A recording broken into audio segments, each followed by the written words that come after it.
პოლიციის განსაკუთრებული მობილიზაცია ამ წუთებში თბილისის საქალაქო სასამართლოში. ეროვნული კრების ბრალდებული წევრების პირველი სასამართლოს ხდომა მიმდინარეობს. ზალოვანი უწყების სხვადასხვა დანაყოფებმა შეკრება რამდენიმე საათით ადრე დაიწყეს. მუთა ზოდელავას, ირაკლი ნადირაძის, პაატა ბურჭულაძის, პაატა მანჯგალაძის და პოლკოვნიკ ლაშა ბერიძის წინააღმდეგ პროკურატურა ყველაზე მკაცრი საპატიმრო აღკვეთი ღონისძიების შეფარდებას მოითხოვს. ბრალდებულები დაკავების შემდეგ პირველ განცხადებებს გააკეთებენ. მათი ბრალიდან ყველაზე მძიმე ჯგუფური ძალადობის ორგანიზების მუხლია, რომელიც 9 წლამდე თავისუფლების აღკვეთას ითვალისწინებს. ფორმულას რამდენიმე გადამღები ჯგუფი იმყოფება თბილისის საქალაქო სასამართლოში. ახლა ფორმულას ეთერში შემოუერთდება გიორგი კვიჟინაძე, რომელიც მოგუყვება მეტ დეტალს. გიორგი, რა ხდება ახლა თბილისის საქალაქო სასამართლოში? დაიწყო თუ არა სხდომა და გაკეთდა თუ არა პირველი განცხადებები ბრალდებულების მხრიდან? იქეთი 40 წუთით დაგვიანებით დაიწყო თბილისის საქალაქო სასამართლოში პროცესი. სხდომათა დარბაზის შეცვლის შუამდგომლობა დააყენეს თავდაპირველად ადვოკატებმა, რადგანაც დამსწრე საზოგადოებამ ვერ შეძლო სრულად რომ შესულიყო სხდომათა დარბაზში და დასწრებოდნენ სასამართლოს სხდომის მიმდინარეობას. აქედან გამომდინარე ბექა ბასილაიამ სწორედ ეს შუამდგომლობა დააყენა. ადვოკატის შუამდგომლობას არ დაეთანხმა პროკურორი და მას მიაჩნდა რომ სასამართლოს სხდომათა დარბაზის შეცვლა ემსახურებოდა სხდომის გაჭიანურებას. რა თქმა უნდა, რაც მოსალოდნელი იყო, მოსამართლემ ბექა ბასილაია შუამდგომლობა არ დააკმაყოფილა და სასამართლო პროცესი გაგრძელდა კვლავ პატარა დარბაზში. არა და არსებობდა იმის შესაძლებლობა, რომ სხდომა პირველ დარბაზში ჩატარებულიყო, რადგანაც 5 ბრალდებულია, 5-ვე ბრალდებულის ოჯახის წევრი, მათ შორის თანაგუნდელები, ახლობლები და მეგობრებს სურდათ რომ შესულიყო სხდომათა დარბაზში, თუმცა მათ ამის შესაძლებლობა არ მიეცათ. გარდა ამისა, საინტერესოა ის, რომ თბილისის საქალაქო სასამართლოს ეზო სავსეა საპოლიციო ძალებით, მათ შორის ადგილზე იმყოფებიან როგორც საპატრულო, ასევე კრიმინალური პოლიციის თანამშრომლები და სპეცდანიშნულების რაზმის წარმომადგენლები. რას ემსახურება ასეთი მასშტაბური მობილიზება საპოლიციო ძალების, ეს ჩვენთვის უცნობია. შინაგან საქმეთა სამინისტრომ როგორც ჩანს მიიღო პრევენციული ზომები და სასამართლოს ეზო გაავსო სწორედ საპოლიციო ძალებით. 5 ბრალდებულს პაატა მანჯგალაძეს, ასევე პაატა ბურჭულაძეს, მურთა ზოდელავას, ირაკლი ნადირაძეს და ლაშა ბერიძეს ედავებიან ჯგუფური ძალადობის ორგანიზებას და ასევე სახელმწიფო დამხობისკენ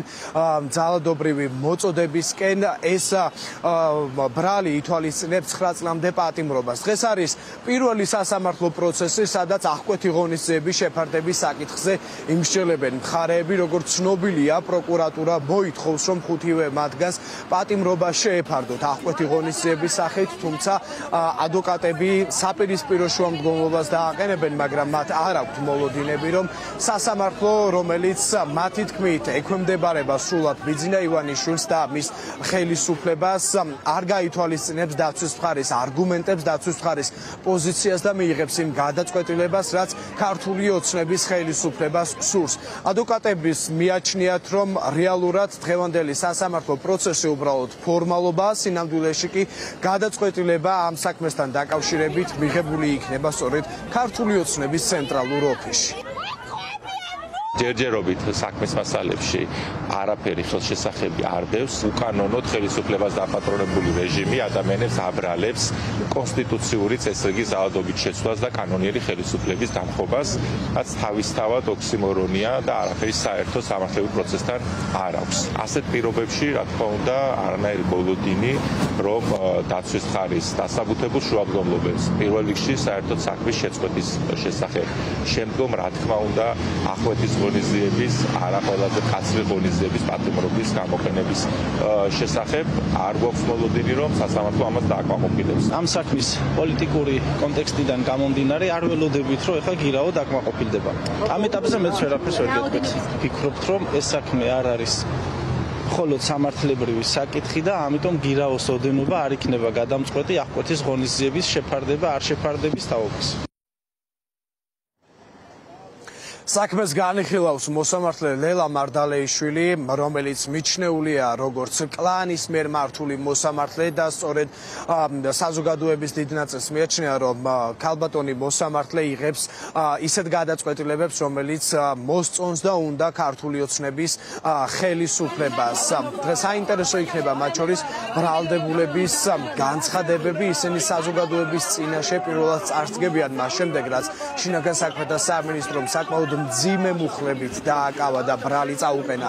ამის შემდეგ უკვე პროკურატურამ საინტერესოა, რას ეტყვიან ისინი საზოგადოებას და რა იქნება მათი პოზიცია წარდგენილ ბრალდებებთან დაკავშირებით და ასევე 4 ოქტომბერს განვითარებულ მოვლენებთან დაკავშირებით.